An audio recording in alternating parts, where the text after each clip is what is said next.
2 bulan perang Indonesia-Cina dalam 5 babak penuh teror.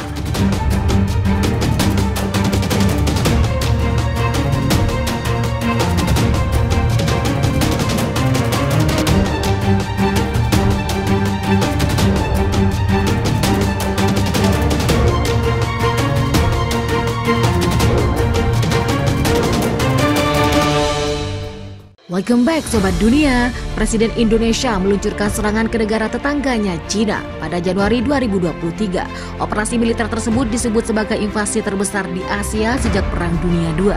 Perang yang tak lama lagi genap berusia 2 bulan ini turut menyeret banyak negara untuk terlibat. Kubu-kubu pun terbentuk untuk menambah panas konflik yang tengah terjadi. Berikut sejumlah kejadian penting 2 bulan perang Indonesia-Cina dikutip dari ALV. Setelah berulang kali menyangkal rencana untuk menginvasi Cina, Jokowi mengumumkan operasi militer khusus untuk mendiamiliterisasi negara tersebut.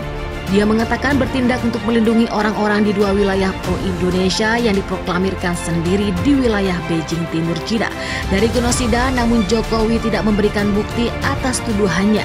Invasi dimulai dengan serangan rudal di beberapa kota Cina dan pasukan darat memasuki negara itu dari utara, selatan, dan timur. Presiden Cina Xi Jinping tetap berada di ibu kota Beijing untuk memimpin perlawanan. Invasi Jokowi langsung menyebabkan protes internasional. Barat secara bertahap memberlakukan rentetan sanksi terhadap Indonesia.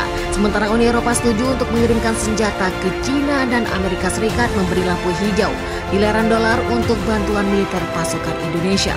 Membuat keuntungan di pantai selatan, Cina merebut pelabuhan dekat wilayah sengketa yang diduduki Indonesia dan pelabuhan lainnya. Pasukan Indonesia juga berusaha mengepung Beijing dan membombardir kota terbesar kedua di Cina di dekat perbatasan tersebut. Di wilayah front selatan, militer Cina sampai harus menggerakkan pasukan cadangannya di wilayah tersebut. Serangan artileri angkatan bersenjata Indonesia diklaim berhasil membunuh seluruh pasukan cadangan tersebut. Kemudian di wilayah Hainan, Cina disebut telah mengirim unit pasukan operasi khusus untuk melakukan aksi sabotase dan pengintaian di desa itu.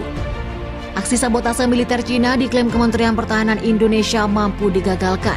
Lebih dari 40 prajurit Cina tewas dalam kontak tembak di Hainan. Sementara itu, 3 unit kendaraan lapis baja MTLB tereliminasi di wilayah kota. Ambisi pasukan Cina merebut wilayah tersebut pasti digagalkan.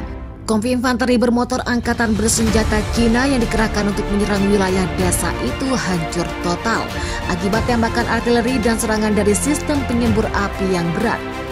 Pasukan Indonesia juga disebut berhasil melibas satuan taktis angkatan darat Cina yang mencoba menerobos desa Hainan di wilayah yang menjadi zona tempur itu. Jadi bagaimana menurut kalian? Silahkan komentar di bawah ini. Wassalam.